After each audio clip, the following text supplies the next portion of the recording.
Wyoming, ladies and gentlemen, citizens of Wyoming may initiate legislation as a state statute.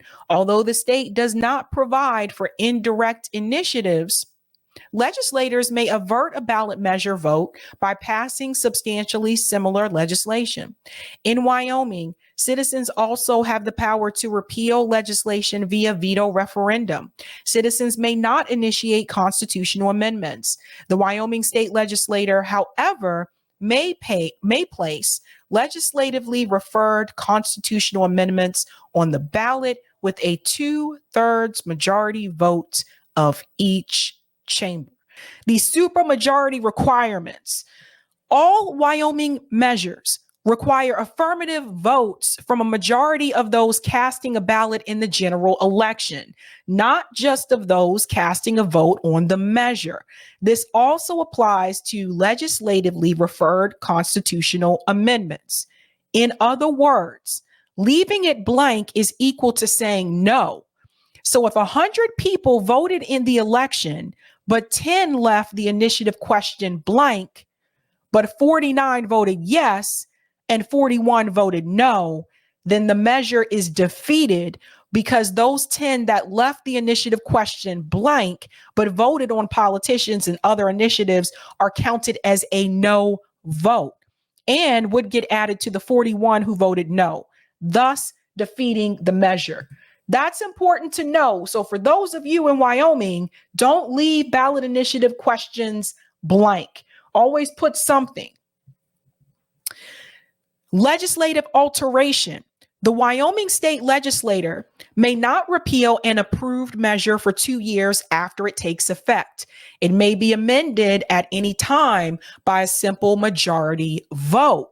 2 years is not enough. The fact that the government can amend it at any time and the fact that they can't use the CBI process to ratify their own amendments makes them passing a law useless.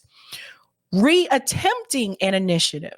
Once a measure has been defeated at the ballot box, no measure substantially the same as the one defeated may be filed for verification within 5 years. Every state is different in reference to this. Massachusetts, we have limitations too. So I know we did not pass ranked choice voting in 2020. We should be at the point or getting ready to be at the point, at least by 2024, to be able to reintroduce that measure again. But it depends on the state. So in some states, you have to wait maybe 2 or 3 years. In other states, it could be longer.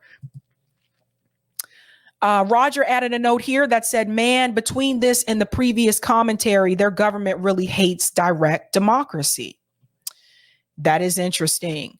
So let's go to the first one, Wyoming constitutional amendment, local government stock investing amendment, where a yes vote supported allowing the Wyoming state legislature to provide by law for local governments, county, city, township, town, school district, or other political subdivision to invest funds in stocks and equities and requiring a 2/3 vote of the legislator to establish or increase the percentage of funds a local government could invest.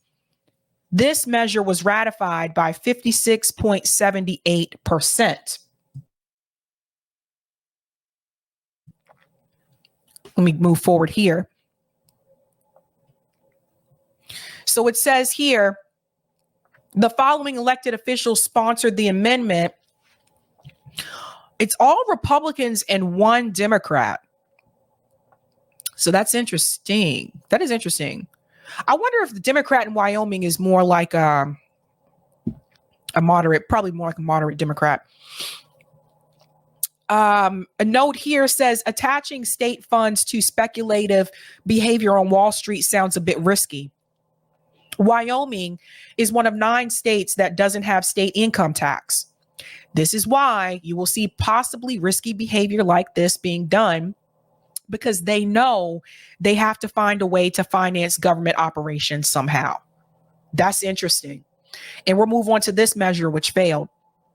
Wyoming constitutional amendment, judicial retirement age measure. A yes vote supported increasing the judicial retirement age from 70 to 75 for state Supreme Court justices and district court justices. This measure failed by 60.81%. So they wanted them actually to keep that seat, be able to keep that spot longer. That's interesting. One of the arguments from State Representative Barry Crago, I just think that it's time we do that. We have a lot of good judges that are forced to retire at 70. They are not ready for retirement, nor should they be. They're still doing a great job for our state. It will actually be a money saver because we won't be putting them on a pension plan as early. See what you guys see? This all comes back to money. That's what this is really about.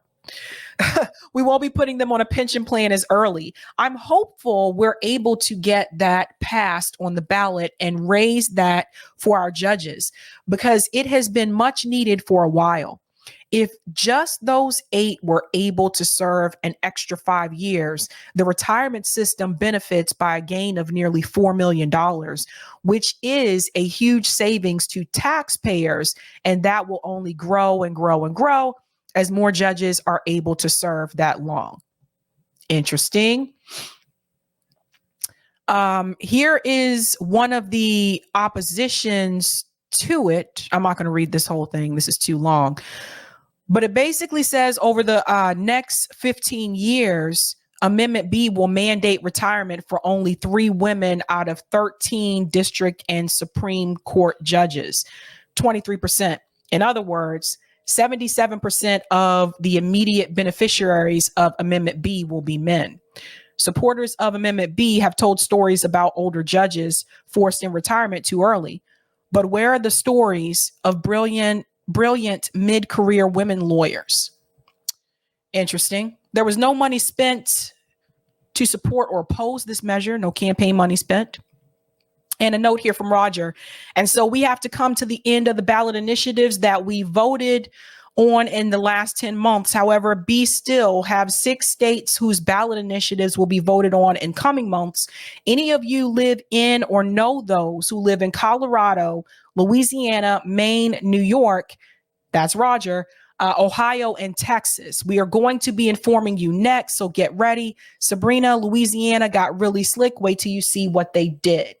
Right. And so we've come to the end of the ballot measures that were on the ballot in 2022. So we will now be going into the ones that will be on the ballot for 2024. So I'm excited and pumped about that. And let's do the damn thing.